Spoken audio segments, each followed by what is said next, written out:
We're even going to talk about pubic wigs.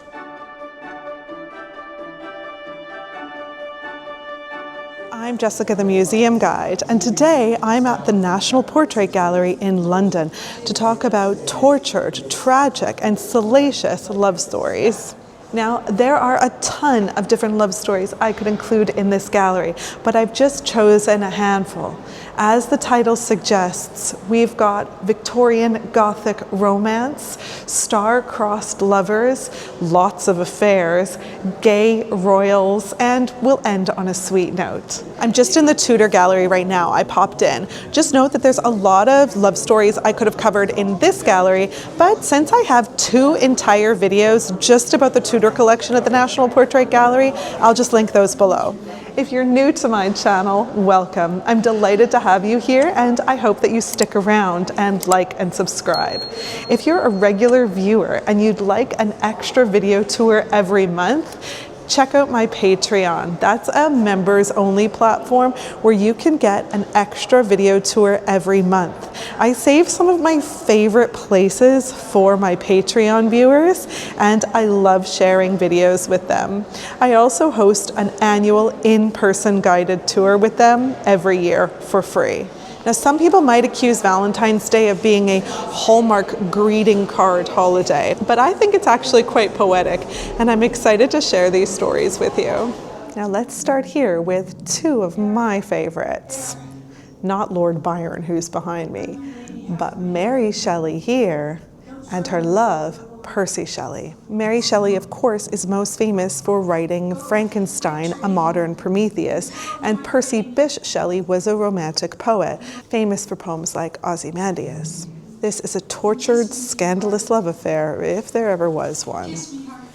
Mary was born Mary Godwin Wollstonecraft. Her mother was the incredible Mary Wollstonecraft, the early feminist and writer of On the Vindication of the Rights of Women.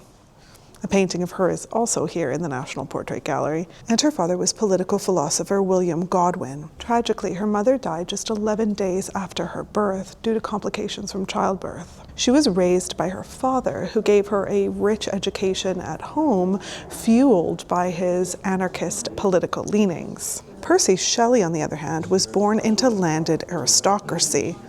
He was even given a golden rattle upon his birth. He went to Eton and then Oxford, so his life was a far cry from Mary Shelley's. He wanted a taste of that radical ideology, though, and he became a follower of William Godwin. However, as the political tide swung back towards conservatism after the French Revolution, Godwin started to fall out of favor. The family was in financial trouble, especially considering the fact that the Godwin brood had all kinds of step-siblings and half-siblings. That said, Mary recounted hiding behind the sofa to hear the great poet Samuel Taylor Coleridge recite poetry like The Ancient Mariner in her living room as a child. She was supposed to be in bed. I used to do that with Kids in the Hall on Saturday Night Live. Now, Godwin was excited by the potential of a young, wealthy patron. After all, Percy Shelley could do a lot to ease his family's financial burden. But Percy had mostly been cut off from his family because of his political leanings and his naughty behavior. Percy's family also didn't agree with his elopement to one young Harriet Westbrook. She was just 16 to his 19. Now, she was a tavern keeper's daughter, and she inspired a lot of his early works. His family really didn't approve. That said, the marriage didn't last long because Percy met Mary. Mary was also 16 years old to Percy's 21. I'm sensing a pattern here. Since Mary had been a young child, she had found solace in visiting her mother's grave. As she and Percy grew closer, they began to take long walks together, often ending up at the churchyard of St. Pancras Old Church. That's in my first video about macabre churches, by the way. It's there that she first confessed her love for him, and many people believe that it's also where Percy took her virginity. Yes, in the graveyard at her mother's grave. Soon, these two confessed their love for each other to both Mary's father and Percy's wife, and everybody was apoplectic with rage. Harriet even pulled a Jolene and went privately to Mary to beg her to leave Percy alone. Godwin banned the two from seeing each other despite his radical political leanings. He did not like this match. Sadly, within a few years, Harriet drowned herself in the Serpentine Pond in Kensington Gardens. It was only Mary's stepsister, Claire, who believed in their love, and she helped Mary pack up her bags, and the two of them stole away to Europe to meet up with Percy. When they came back to England 10 months later, Mary was pregnant. And Godwin even sent bailiffs after Percy, and Percy's family cut off all financial support for realsies this time. Mary really missed her father, who she adored, and their daughter was stillborn. Now, a few years later, the trio, Claire, Percy, and Mary, were at this lecherous creature, Lord Byron's Villa Diodati, near Geneva in Switzerland. This is famously the year called A Year with No Summer, because a few months earlier, Mount Tambora had erupted, and the sky was gloomy and gray with ash. That prompted them to set up a storytelling competition, and during these nights of spooky tales, Mary came up with the idea for Frankenstein. And this guy here, John Polidori, wrote The Vampire, which would become the inspiration for Bram Stoker's Dracula. Claire would actually go on to have a daughter with Lord Byron called Allegra, but that's a whole different story. Now, Percy and Mary were very much in love, and they went on to have 3 more children, although only one would survive, Percy Florence. Here he is as an adult. And they lived off of whatever handouts they could get from his family and also whatever work they could sell. They lived in Italy from 1818 to 1822, and that's when Percy, who couldn't swim, died on a sailboat during a horrible accident at just the age 29. Now, one of the most enduring myths of the Shelley love story is that Mary Shelley kept Percy's heart, pulled off from the funeral pyre held here on the beach, which you can see in this painting. However, due to the custom for widows of the day, Mary was actually somewhere else nearby. Lord Byron was there, but he was too disturbed by the sight of Percy's corpse, and he went for a swim instead of staying for the cremation. That is such Lord Byron behavior. I hate that he was so handsome. Then there was a battle over who should keep what from the pyre. This is such a Victorian fight to have. Edward Trelawney, looking after the pyre, gave what was thought to be Percy's heart to Leigh Hunt, after he supposedly begged for it. Mary then wrote to him, and at first Leigh said no. He said, because his love for his friend negated the claims of any other love, including that of his wife, I guess. Men. Now, this is not Shelley's heart, but it's just to give you an idea. Now, to his credit, Byron stepped in and insisted that Hunt give the heart to Mary Shelley. That said, there has long been debate over what was actually rescued. Some say the heart was waterlogged by seawater and that prevented it from burning, and others say that it was calcified during Shelley's previous bouts with tuberculosis. All that really matters, though, is that Mary thought it was her love's heart. In 1852, their son discovered it wrapped in the paper from one of Percy's final poems, Adonais, an elegy on the death of John Keats. That is deeply, deeply goth. That's why it's the Victorian Gothic. In 1889, Percy Florence himself died. When he was buried in the family vault of St. Peter's Church, Boscombe, the remains of Percy's heart were buried there too. Percy Shelley remains buried in Rome, a few steps away from fellow English Romantic poet John Keats. A year after Percy's death, Mary returned to England, raised her son, and wrote many other great books, dying of a brain tumor at the age of 53. Now, I'm going to be telling a tragic love story about John Keats and Fanny Brawne in my upcoming video about Brompton Cemetery, so look out for that if you want to learn more about him and that love story. Okay, I've promised you gay royals, and they're here, hung beside each other. I just think it is absolutely a riot the way that this gallery is curated, because both Queen Anne and King James I had spouses. However, they're not depicted beside his wife Anne of Denmark or her husband George. Instead, a portrait of Anne is hung next to Sarah, and a portrait of King James I is hung next to the Duke of Buckingham. This is very intentional for them to be placed with their lovers instead of their husband or wife. Now first, we're going to talk about Queen Anne Stuart, who was queen between 1702 and 1714, and her beloved Sarah Churchill, Duchess of Marlborough. They were childhood friends, yes, but their friendship went on to become something deeper and much more intimate. During the 18th century, it was common for women to have close friendships that were even erotic. This was thought to be good practice for having a husband later on. That said, this friendship between Queen Anne and Sarah Churchill was thought to be too scandalous even for that kind of arrangement. Queen Mary reportedly told Queen Anne that they had to stop, calling it an, quote, immoderate passion. But Anne refused, and their love affair didn't end when Anne married George, Prince of Denmark in 1683, and Sarah went on to marry John Churchill. It also didn't end when Anne became queen. In fact, she promoted Sarah to her Lady of the Bedchamber, which gave them unfettered access to each other's bedrooms at night. Of course, George and Anne were very active. She had 17 pregnancies, though tragically she had no children that lived past the age of 10 years old. A few years later, though, Anne and Sarah's relationship grew strained when Sarah found out that Anne had been spending time with Sarah's first cousin, Abigail Hill Masham. That would be genuinely hurtful. Now, if any of this story is sounding familiar, maybe you've seen the Yorgos Lanthimos movie, The Favorite. It's a wildly funny and surreal kind of historical comedy, dramedy, starring Olivia Colman as Queen Anne, Emma Stone as Sarah, and Rachel Weisz as Abigail. Oh, and yes, before you ask, Sarah was Winston Churchill's 6th-time great-grandmother. Of course, Winston Churchill is also in the portrait gallery.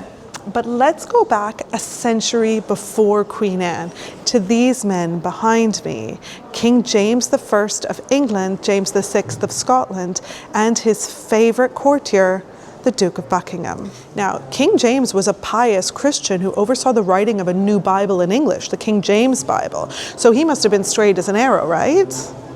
Well, there's a reason why we have the Shakespearean idiom, the lady doth protest too much, methinks. He might have been so self-righteous in his religion to mask his true romantic affections for men. He had a well-documented series of love affairs with men, especially this man here, George Villiers, Duke of Buckingham. And we're going to encounter a lot of Villiers today. Now let's get one thing straight.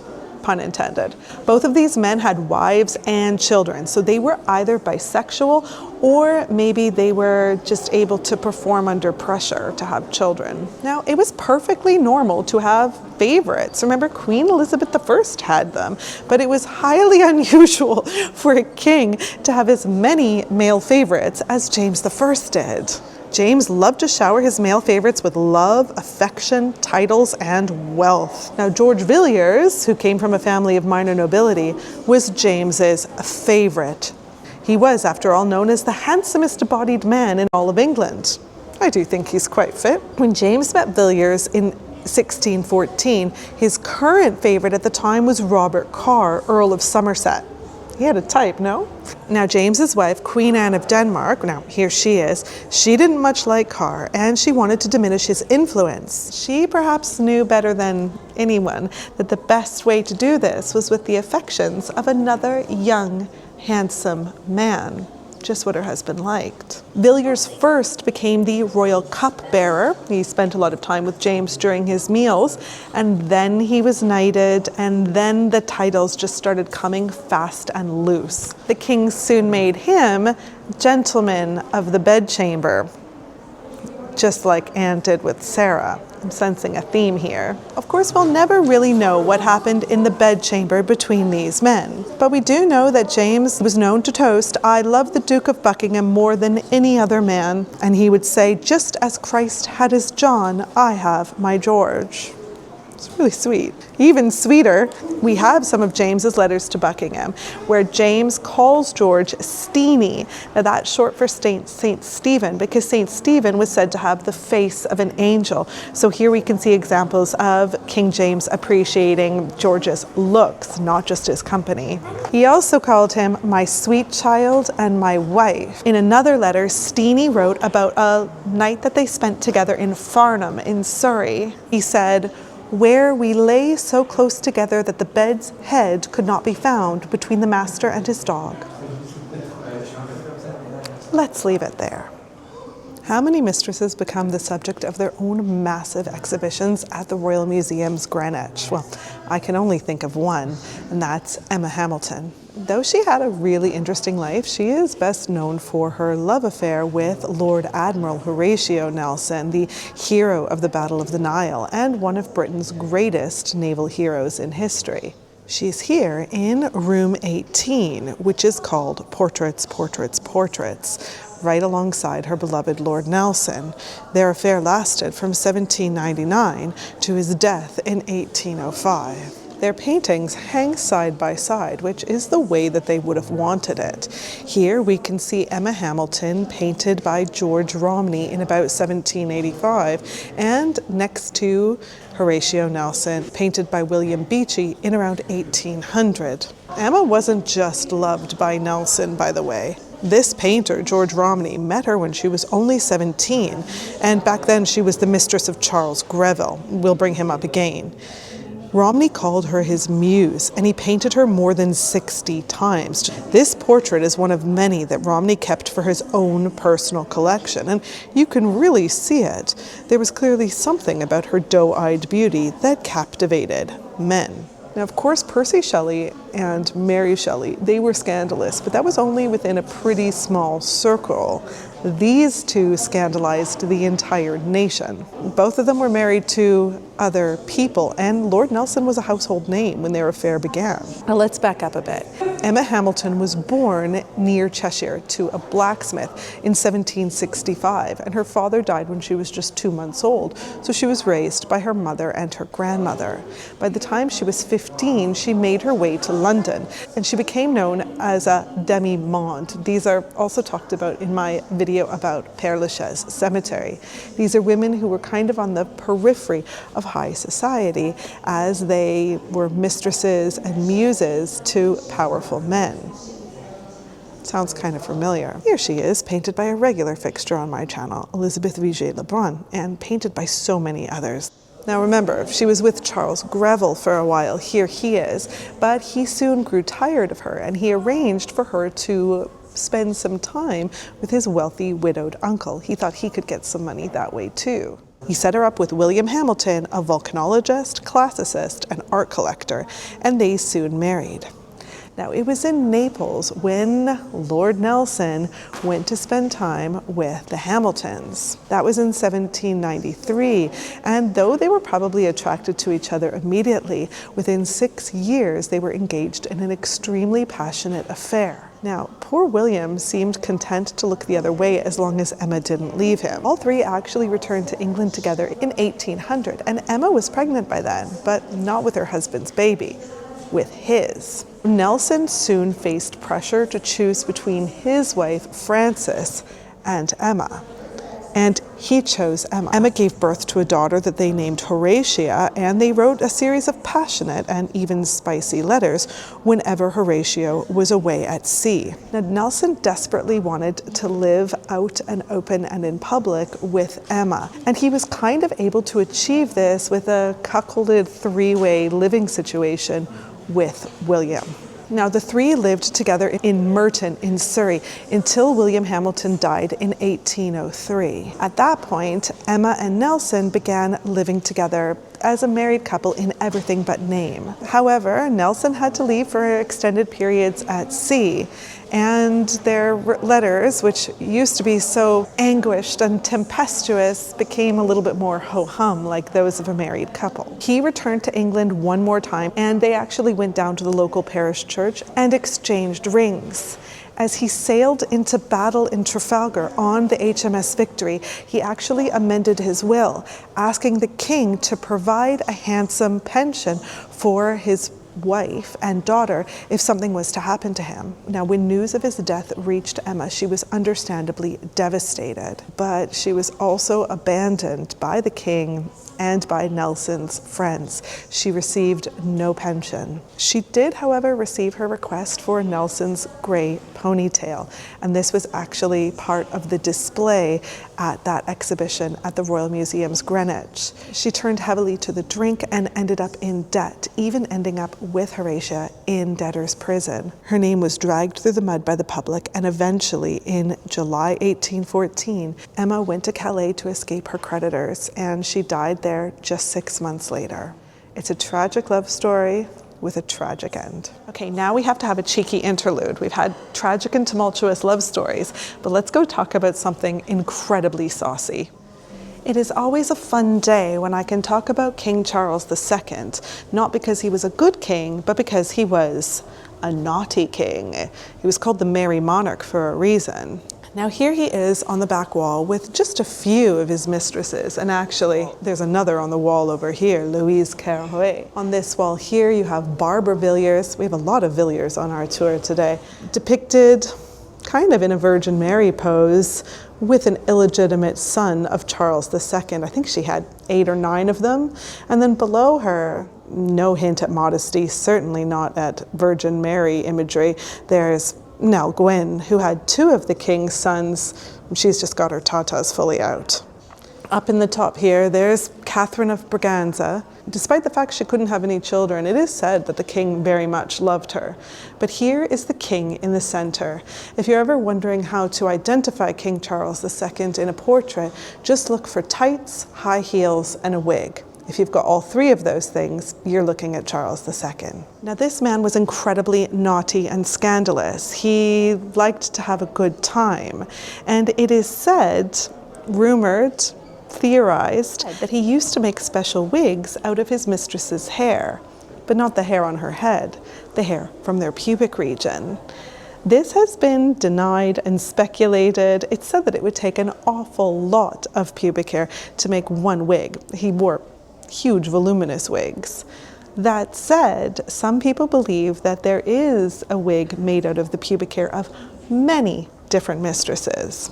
Now, just to be clear, when I say pubic wig, I'm not talking about a merkin. I'm talking about a wig for your hair made out of different clippings from his mistress's naughty parts. The wig, supposedly owned by Charles II, later traveled up to St. Andrews in Scotland, where it became the so-called mascot for an 18th century sex club called Beggars Beniston. The wig is still in that club's museum to this day, though its provenance cannot be confirmed.